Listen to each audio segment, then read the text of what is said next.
Olá, muito bom dia. Fazer uma declaração de amor, falar em público, em uma reunião de trabalho ou entre amigos, dar uma opinião diante de uma plateia, participar de uma peça de teatro, cantar, se apresentar na escola no primeiro dia de aula ou no trabalho no primeiro dia de serviço. Olha, são milhares as situações em que muita gente enfrenta e não consegue se sair bem, porque simplesmente é tímido. A situação é de total desconforto e para alguns chega a ser de desespero. A pessoa fica trêmula, as mãos começam a suar frio, a temperatura do corpo aumenta, se tenta falar, a voz desaparece ou a pessoa gagueja. Há quem diga que tem dores musculares, dor de cabeça, falta de ar e até dor de barriga. Mas será que tudo isso é medo ou vergonha? Timidez é uma doença ou distúrbio? Tem cura? Sua origem é genética ou surge a partir de algum trauma na infância? Mas até que ponto ser tímido é ruim? Você já passou por uma situação de timidez? Tipo, ficou com vergonha de ir falar com alguém que gostaria? Como superar a timidez e a vergonha? Medo de falar em público? No programa de hoje, eu recebo Ana Hick, que ela é psicóloga, é psicoterapeuta, e Tassiana Feitosa, que também atua na área da psicologia infantil. Um bom dia e um prazer recebê-las aqui. Gratidão imensa pelo convite. Bom dia. Gostaria que vocês começassem a explicar para os nossos telespectadores o seguinte, se existe uma diferença entre timidez, medo e vergonha. Na verdade, a condição da vergonha está ligada a algo que é feio. Isso vem muito sendo orientado, ensinado no processo educativo. A timidez é um grau, um nível de retração que também pode estar relacionado ao processo educativo quando a criança não diga isso, fique quieta, calha a boca. O adulto ele já gera esse resultado que vem ao longo do tempo adquirindo. Na medida que a pessoa vai se expondo, ela não quer errar, ela não quer a crítica. Então, ela começa a ter medo de se expor quando, em momentos, ela, durante a vida, se expõe e é questionada, é criticada, alguém pune. Então, esse processo, dependendo da pessoa, vai ser internalizado e, ao longo do tempo, vai interferir nas diversas formas de expressão, dificultando até crescer na vida profissional e ter dificuldade em relacionamentos. A gente pode dizer que um está atrelado ao outro, porque se você passou por uma situação que ficou com vergonha, vexatória, isso poderá ali levar a um estado de emocional, de timidez. Nunca mais eu falo, nunca mais vou me pronunciar e cada vez você se retrai mais. Isso pode acontecer? Pode ser que sim, pode ser que não. O ser humano é uma grande surpresa. A pessoa ela pode ter aquela vontade enorme, desejo enorme de fazer e querer correr o risco, superar-se. Por menos que se espere, a pessoa mesmo, às vezes tímida, mas tem iniciativa. Dar o primeiro passo. Já outras pessoas não, se retraem. Então isso é muito relativo, porque a pessoa ela pode ser tímida, mas não ter medo. Ela pode ter medo e não ser tímida. Ela pode ter medo, não ser tímida, mas ter vergonha. Então, é importante verificar o histórico que leva a essas três condições e começar a trabalhar isso tudo para que a pessoa, tendo facilidade de se expor nos diversos ambientes, nas diversas situações, ela vá abrindo portas, ampliando oportunidades e crescendo na vida. Tassiana, a gente pode dizer que esse estado emocional tem muito a ver com situações que a criança sofre, a pessoa sofre na fase infantil? Sim, porque na fase infantil é onde a criança está estabelecendo as primeiras relações, que a gente chama das relações primárias, as relações essenciais. Então, ela vai aprender no tocante a essas relações e o ambiente, tudo que ela vai construir em termos do que ela já está carregando de construção dela mesma. Então, é importante situações onde a criança está demonstrando dificuldades, certo retraimento social, seja como característica de personalidade, seja um sinal mais agravante, é importante que os adultos dessa primeira relação possam mediar, possam intervir, incentivar situações onde ela possa ser estimulada a não ter medo, a não ter vergonha, a se expressar, né? Mas quando o pai ou a mãe, um adulto, fala, cala a boca, menino, não se mete, já pro quarto, não participa, e a criança, de repente, escuta repetidas vezes essas frases, isso ajuda a fazer com que a criança se retraia a tal ponto que ela é tímida. Não dou palpite em nada porque eu cresci assim. Meu pai sempre mandando eu calar a boca, ficar quieto. Isso. A literatura vai trazer um ambiente familiar de muita comparação, que às vezes os pais, sem intenção ruim, mas comparam um filho, um primo, ambientes de comparação, de crítica, ambientes de rompimentos familiares abruptos e até mudanças de cidade, mudanças de escola, várias vezes de forma sistemática, pode, de alguma forma, reforçar esses comportamentos de inibição. E a criança desenvolver como característica pelo espaço uma posição mais de retraimento, mais de insegurança e de falta de autonomia. Inclusive, essas mudanças todas que se processam na vida de todos nós, ninguém se preocupa ou fica atento ou atento a como aquele ser que está em desenvolvimento percebe isso tudo. Às vezes o rompimento numa relação existe e o casal está preocupado só com eles, só com a briga, mas não enxerga. Na maioria das vezes. Vamos nos mudar. Os pai e a mãe decidiram se mudar. Sim, mas como isso vai ecoar na criança? Exatamente. Chega numa escola nova. Não, a escola é boa. O pai analisa, a mãe analisa.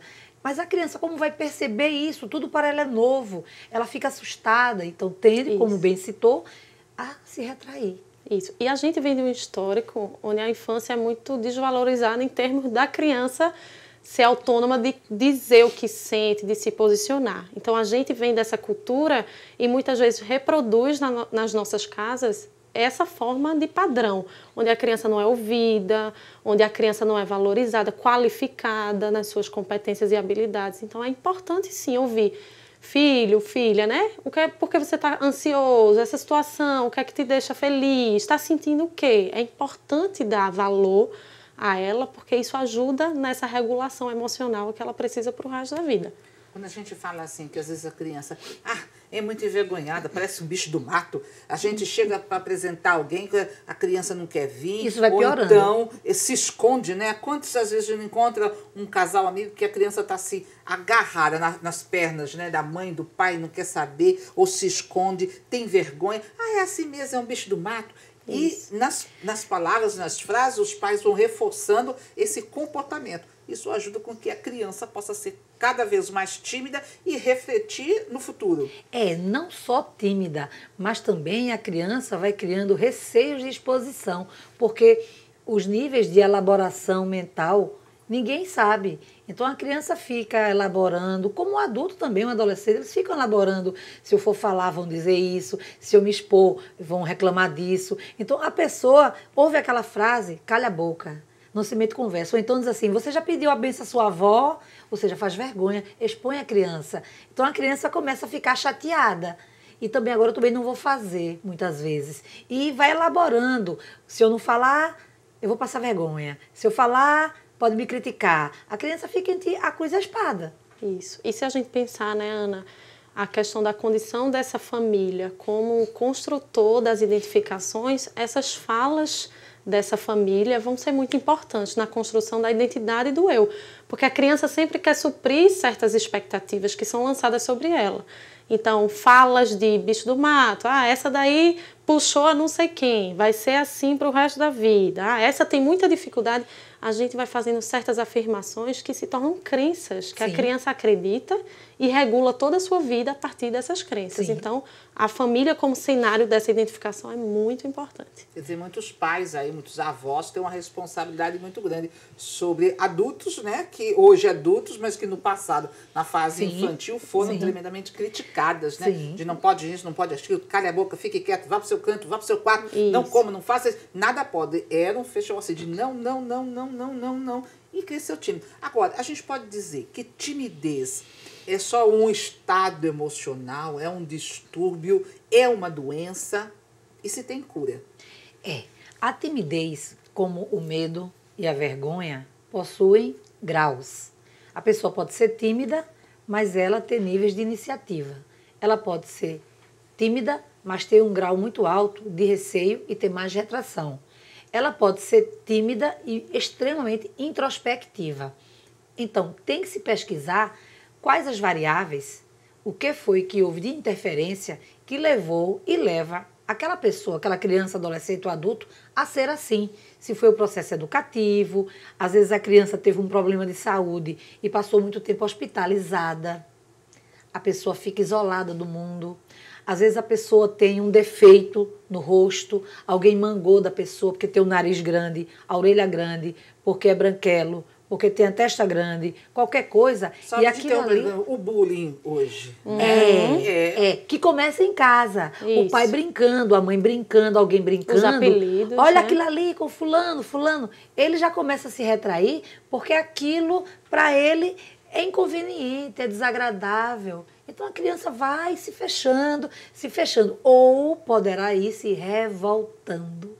Então o ser humano, ele às vezes tende aos extremos. Então tem que se pesquisar para verificar a causa da timidez, a causa do medo, porque a vergonha sempre ela está ligada a não querer fazer feio.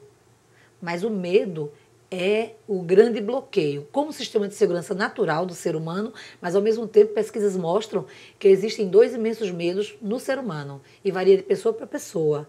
Dependendo da pessoa, tem gente que prefere morrer a falar em público. Verdade. Não, eu não falo, vou de jeito nenhum. Mas você sabe o assunto, o que está se propondo. Isso. Não, falo não. Trava. Trava. Branco, esquece tudo. Passa mal. Sim. Tem distonia. Sim. Né? Falta de ar, precisa tomar água.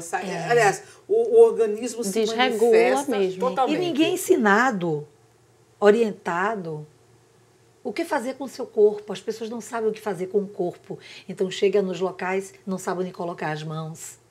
Chega no local, às vezes não sabe se sentar ou ficar em pé corretamente.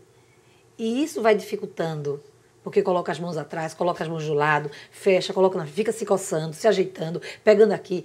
Ou põe no Estala bolso, ou dedo, sempre quer alguma coisa. rói unha. E a pessoa está se expondo e aquilo tudo está sendo monitorado dependendo de quem esteja observando. Além disso, no processo de exposição, a pessoa tem que também se lapidar. Ela tem que se lapidar na linguagem, tem que fazer um bom uso da gramática, isso desde criança. Tem que fazer um bom uso de um vocabulário rico, tem que ler dicionário para dizer as palavras. Eu lembro que uma técnica de segurança do trabalho chegou em um curso de oratória e disse assim: Ana, eu vim fazer esse curso porque eu preciso melhorar a minha postura. Eu disse, já entendi, é porque com a minha postura, eu digo, minha gente, vamos à diferença entre postura e postura. Postura vem de pôr ovos. Postura vem de corpo correto. Então, se você muda um fonema, que é o som de uma letra, você muda o significado total da palavra. Mas, Na infância, eu costumo dizer que os sinais precisam ser observados desde cedo. Então, só retomando o que a gente estava falando no sentido dos sinais na infância, de excesso, porque como a Ana bem falou, timidez é uma condição inerentemente humana. Então, é o que torna a gente, na nossa existência, cuidadoso vivo. com o mundo. Exatamente. Então, timidez faz parte. Isso é consensual na literatura. Agora, os sinais de excesso na infância precisam ser observados aquilo que está ultrapassando. Então, a criança necessariamente brinca. A gente costuma dizer, criança saudável é criança que brinca. Então, a criança com retraimento, com sofrimento de estar em grupo, com sofrimento de ir para a escola, por exemplo, criança com esse excesso de retraimento, a gente já pode observar desde cedo esses pequenos sinais e aí intervir. Mediar e procurar ajuda, às vezes ajuda profissional, psicólogo, mas entendendo o papel do educador e professor e da família, muito importante nessa mediação, que pode ser uma timidez transitória, exagerada transitória, por alguma condição que estimulou de forma negativa esse sentimento, mas pode ser de forma, assim, crônica, e isso desenvolver distúrbios e transtornos na vida adulta, né? Olha, no próximo bloco vamos saber pelas redes sociais o que os internautas dizem, se são tímidos ou não. A gente volta já já.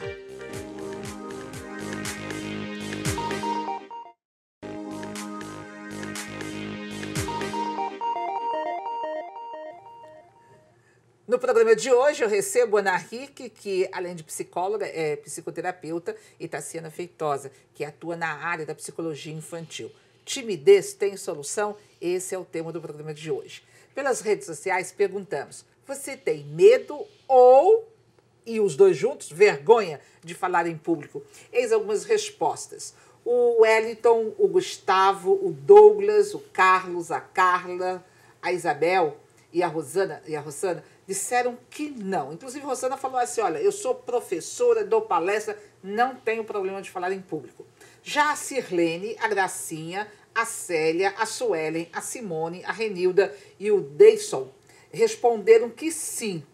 E o Deison disse o seguinte, afirmou que tem medo e acredita que o medo se torna vergonha. Eu queria dar uma paradinha nessa resposta dele para saber se realmente é isso. O medo de você falar em público, de você se expor, isso pode levar a uma vergonha? Pode, porque a pessoa ela não deseja se expor e fazer feio. Então, se eu tenho medo, vai aumentar a minha vergonha de alguém criticar. Eu prefiro não passar por isso.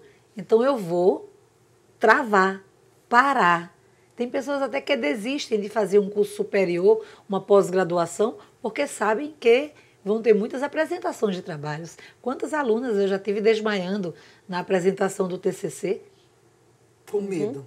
E tem pessoas que não participam dos cursos de oratória, preferem o trabalho individual, porque não conseguem, a princípio, um trabalho grupal, se expor. Se expor.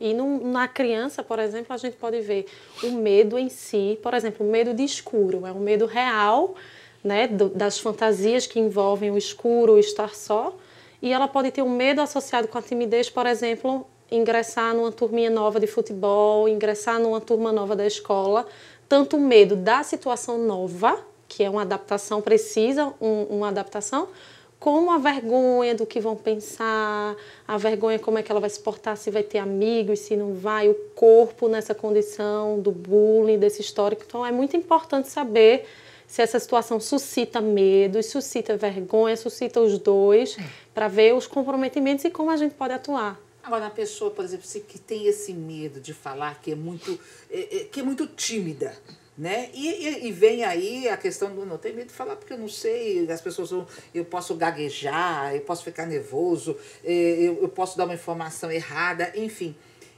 Mas se ela convive com uma outra pessoa, ou com várias, está num grupo onde as pessoas são falantes, são extrovertidas, ela pode, com o passar do tempo, perder esse medo, essa insegurança, de repente? Pode sim, com certeza. Agora, lembrar que toda vez que se vai falar sobre algo, precisa ter o domínio. Muitas vezes a pessoa não tem tanta segurança porque não tem muita leitura. Busca outras diversões, mas não agrega valor de conhecimentos diversos que lhe facilitem tecer comentários, criar sua opinião. Eu tenho uma amiga que foi convidada para ser professora em uma pós-graduação, ficou super animada e falou comigo. E eu disse assim, você se sente preparada? Ela disse, Ana, eu falo muito, Ana. Me colocar para falar, eu falo. Eu disse, eu não perguntei se você fala. Eu sei que você fala. Eu estou perguntando se você se sente preparada para enfrentar um público adulto, que é extremamente exigente. Ah, não, pode deixar. Pode deixar, pode deixar. Com 6 meses ela me ligou, fizeram uma abaixo-assinado e retiraram. Falar não é dar aula. Falar não é ter habilidade de desenvolver um assunto. Falar é linguagem articulada, que muita gente aprende nos primeiros meses de vida. É outra coisa. E a criança inserida num espaço de estimulação, e eu costumo dizer estimulação precoce, ou seja, cada vez mais cedo ela ser estimulada, melhor. Porque ela pode ter uma característica em si de ser mais reservada. Mas isso pode mudar, sim, pelo ambiente que facilite, que promova ela contar história, ela cantar, que promova ela dizer o que sente. Então, atividades simples que podem fazer com que ela tenha um perfil psicológico, mas que ela mude por uma intervenção, por uma aprendizagem, por um espaço seguro. E outra coisa importante nisso que você está trazendo é a quantidade de calha-boca que um adulto ouve ao longo da vida. Porque a criança ouve, quando vai na adolescência ouve, quando é adulto casado, a mulher manda calar a boca, o marido manda calar a boca, quando é idoso, Os netos, os filhos mandam calar a boca. Mamãe, a senhora está com aquele alemão, Alzheimer? Mamãe, cala a boca, mãe, a senhora está dizendo besteira. Então a pessoa ouve isso em todas as fases. E como as pessoas dizem isso, viu? E são muito magoadas, as pessoas não percebem que magoam também. Porque ao invés, eu digo sempre, a sua oratória tem o poder de aproximar as pessoas. E a sua oratória tem o poder de afastar as pessoas. Você não tem noção de como você pode ser querida com a sua oratória.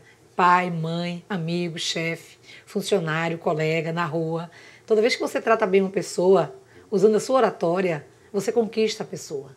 Se você fizer o inverso, você vai desgastar a sua imagem. Exatamente. Olha, o Wilson Silva diz o seguinte, ele não tem medo, mas ele tem vergonha. Né? Então, assim, ele até pode saber, mas ele tem vergonha por quê? Alguém disse, olha, cuidado, vão falar de você, isso é feio. E se você errar, viu, vão falar, te cuida. Então ele tem vergonha, ele pode ter vergonha dele. Então ele tá mais, pode ser uma vergonha. E assim, a timidez é muito ligada ao que o interlocutor pensa ao meu respeito. Sim. Então é importante ele pensar consigo assim, qual é a minha timidez é o quê? A minha vergonha é o que vão pensar de mim, é se eu vou falar bem, é se eu estou adequado naquele contexto. Então essas crenças alimentam, né, e potencializam muitas vezes essas situações de timidez e medo. A pessoa trava pelo que ela pensa muitas vezes. Ela já cria um medo inexistente, já pensa que vai errar, já pensa que ninguém vai gostar, já imagina que o computador vai pifar, já pensa que vai também faltar energia. Porque só pensa contra si. Contra si. Pensar a favor. Joga, Olha, o Desmax disse assim, nem medo nem vergonha. Se eu tiver convicto, se eu tiver seguro, eu falo mesmo. Quer dizer, na realidade, se você dominar o assunto, você não pode entrar na onda. Ah, vamos falar de tal tema. Ah, eu falo. E nada, você não tem base, não tem informação, Sim, não está preparado. Aí qualquer um vai se expor ao ridículo, vai passar vergonha mesmo. Sim, e tem que se adequar, não é? O ambiente, você tem que estar adequado ao ambiente. Tem que ter cuidado com a velocidade da voz, o tom da voz, as palavras que utiliza, a clareza da informação, porque o outro está com seus pensamentos, seus interesses. Então, quanto mais, por exemplo, uma pessoa fala rápido, menos facilita o entendimento por parte da outra pessoa. E mais aumenta a sua probabilidade de dizer uma palavra errada. A pessoa não está na sua frente, esperando você falar, para que falar rápido? Muitas vezes você fala rápido, ai meu Deus, lá vem aquela pessoa que fala, você já sai de fininho, não quer ficar perto. E quem fala rápido é porque não respira correto.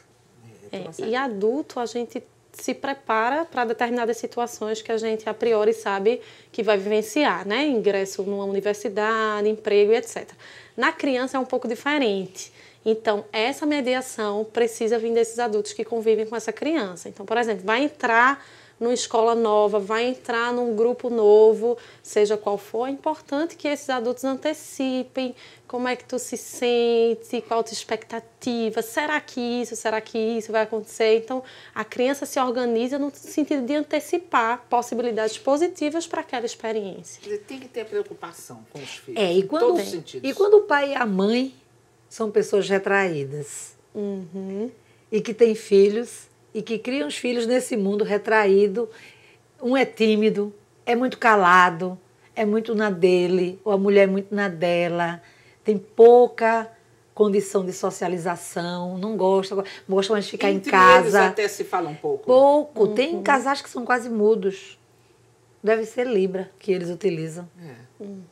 E pouca estimulação, inclusive um empobrecimento da competência de vocabulário que a criança vai ter numa fase posterior, né? Já que esse recurso é transmitido por esses adultos, sem falar nos comprometimentos que isso pode ter ao longo da vida. Então, tem crianças que desenvolvem, por exemplo, o mutismo seletivo, que é justamente uma defesa psicológica nesse sentido, de serem mais retraídas pela falta de estimulação.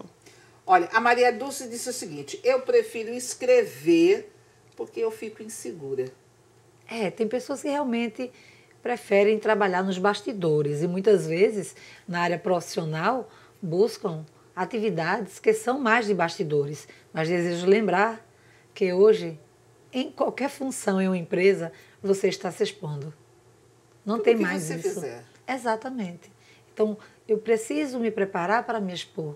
Se vou procurar um profissional, se vou treinar em casa, se vou ler, não interessa. A pessoa precisa se preparar, porque o mercado é exigente. E lembre, muitas pessoas perdem oportunidades por serem retraídas. Isso. Tem que se expor. E eu costumo dizer assim, que é muito importante a gente se conhecer. Então, conhecer o que me leva a ter insegurança é muito importante. Insegurança de si, de dar opinião em alguma situação, é importante elas conhecer. Sim. E aí entender nessa história o que leva ela a ter inseguranças em determinadas situações, porque pode mudar. Sim, Né? pode, Ajudas com profissionais estão aí para mudar Então a esses gente chega à quadros. conclusão seguinte, que timidez, vergonha ou medo tem solução. Total. Tem solução. Total. Nada disso é assim tão salutar, é tão bom. É bom se for, por exemplo, eu tenho vergonha, então eu tenho um bom senso no que falar e quando falar. A timidez, ela pode também lhe gerar uma pessoa adequada naquela situação. Então, eu ficar retraído nesse momento é melhor. No outro momento eu vou me expor. Então, tudo pede bom senso. E o medo é um sistema de segurança psíquico que possuímos. Agora, a partir de determinado ponto, variando de pessoa para pessoa, se for um bloqueio, ele deixa de ser bom. Mas ter medo é algo saudável. Medo de altura, no sentido de ter cuidado com a altura. Quando o medo é ter cuidado, ele é importantíssimo. Isso, todo excesso aí é o que prejudica e vai esconder justamente as dificuldades que a pessoa está enfrentando. Mas timidez não é bom. Não é bom nem na vida profissional e nem na vida pessoal. Sim. Porque a gente pode perder as oportunidades de um grande amor, Sim, né? De sim, um sim. ótimo de emprego, Sim. uma ótima promoção. Sim, sim, Gente, sim. o nosso programa está chegando ao fim, mas eu queria colocar, Tassiana, quem quiser saber mais, de repente as dificuldades com o filho, sinalizou de vários exemplos, eu tenho que ajudar o meu filho para que ele não seja uma pessoa tímida, com medo, insegura no futuro. Um contato. Certo. Vou deixar meu e-mail, tassianafeitosa@hotmail.com e o telefone para contato 996067161. Ok, vai também estar lá nas nossas redes sociais. Ana Hick, um contato, quem quiser saber mais, eu preciso me ver livre dessa timidez. Então, vocês podem colocar no Google Ana Hick, vocês vão ter muitas coisas, muitos vídeos no YouTube, tem livros no meu site, inclusive tem um de oratória, e 18 e 19 de agosto estou com um curso de oratória aqui em Recife, então pode entrar em contato pelo telefone, que também é o WhatsApp, 99615-5803. Ok, muito obrigada pela participação. Gente, vamos perder a timidez. O Ponto de Vista está terminando. No próximo sábado nós estaremos de volta às 8 horas da manhã. E você pode participar dando sua opinião, enviando sugestões de temas. Para rever o programa de hoje, acesse o site www.tvtribunape.com.br ou deixe o seu recado em facebook.com/programa Ponto de Vista. Aproveitem o dia, o final de semana e a gente se encontra no próximo sábado. Até lá!